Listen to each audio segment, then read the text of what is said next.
Check the audio real quick. Then we gonna continue.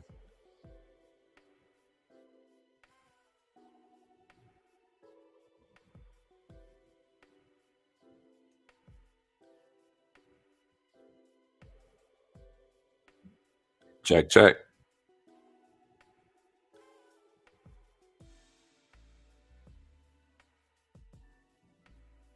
Check, check. All right.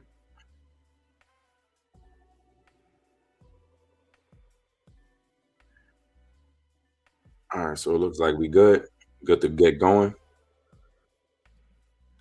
Shalom. Shalom. First and foremost, giving all glory, honor, and praise to Yahweh, Bahashem, Yahweh Shai, Yahweh Kakwadash, in the name of the Father, the Son, and the Holy Spirit. Shalom and salutations to you, brothers. I want to give double honors to the apostles and elders of Great Millstone who taught me this truth and who rule well over the flock of Israel.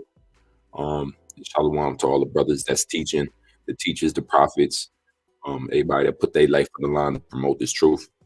Shalom to all the Akim and the Akwaf that's scattered around, paying attention, listening, adhering to and keeping themselves from evil and striving for perfection in these days, in these last days. Shalom to the flocking. All right, all the Akim out there. Yeah. All right, so today we're going to go into, as the title says, the book of Daniel, chapter 2, 7, and 8. I'm thinking maybe an hour and a half, hopefully. That's wishful thinking. So that's 3 chapters in Daniel's that I'm going to go into. A lot of these notes was taken back from 2012. That's how old some of these notes are. And it's dealing with a test, the book of Daniel's test that came out back in 2012. That was the December 21st. Some brothers remember that.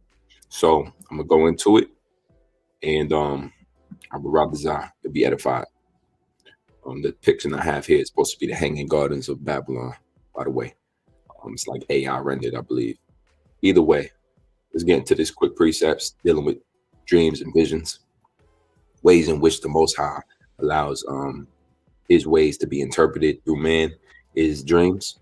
One of the mediating ways that the Lord will deal with you is through a dream.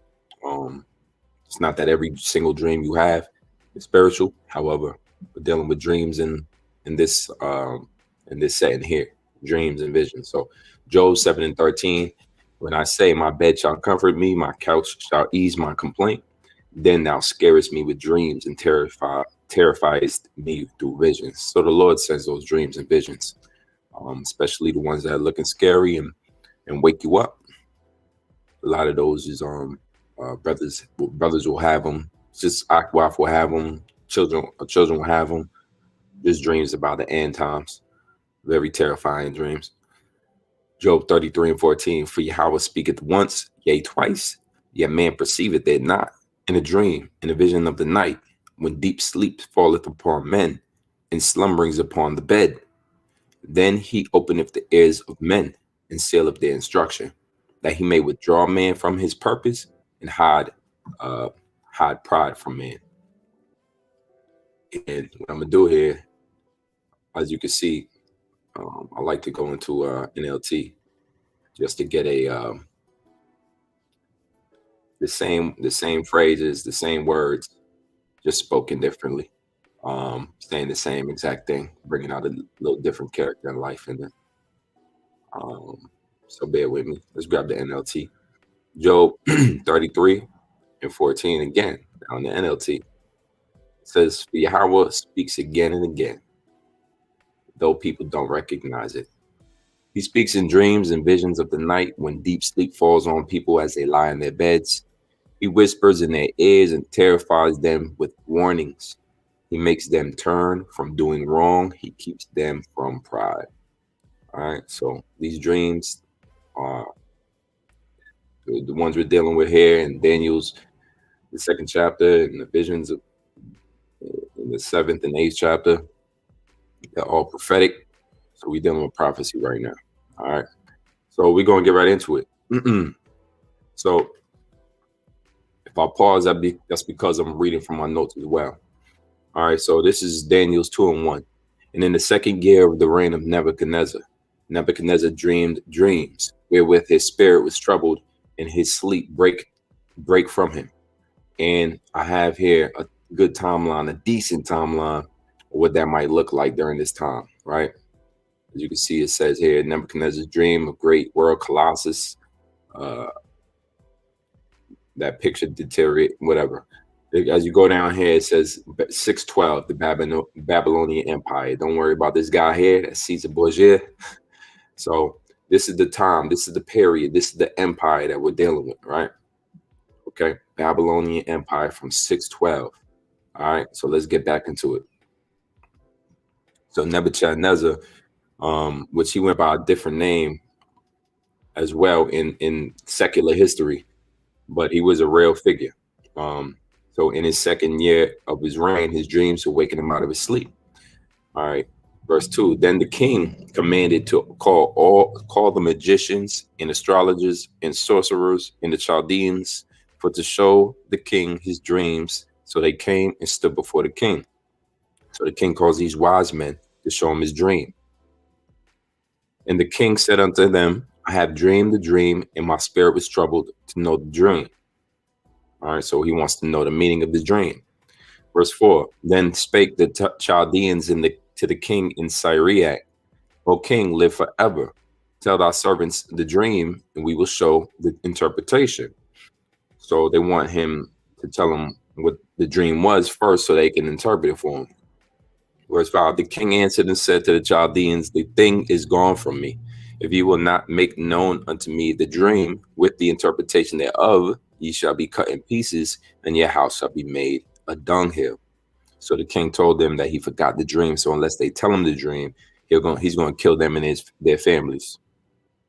Verse 6, but if you show the dream and interpretation thereof, ye shall receive of me gifts and rewards and great honor.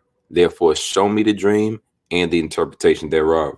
So when they show him the dream, then he will reward them with gifts. Verse 7, they answered again and said, let the king tell his servants the dream, and we will show the interpretation of it. So they asked the king again to tell him the dream. Verse 8, the king answered and said, I know of certainty that ye would gain the time, because ye see the thing is gone from me. So the king is saying that they're trying to gain more time because he forgot the dream. Verse 9, but if ye will not make known unto me the dream, there is but one decree for you. For ye have prepared lying and corrupt words to speak before me, till the time be changed. Therefore tell me the dream, and I shall know that ye can show me the interpretation thereof. All right. So the king said, if they don't tell the dream, they will be punished. They will just continue to live, avoid punishment. Therefore, tell me the dream, then I'll know you can interpret it. That's what he's saying.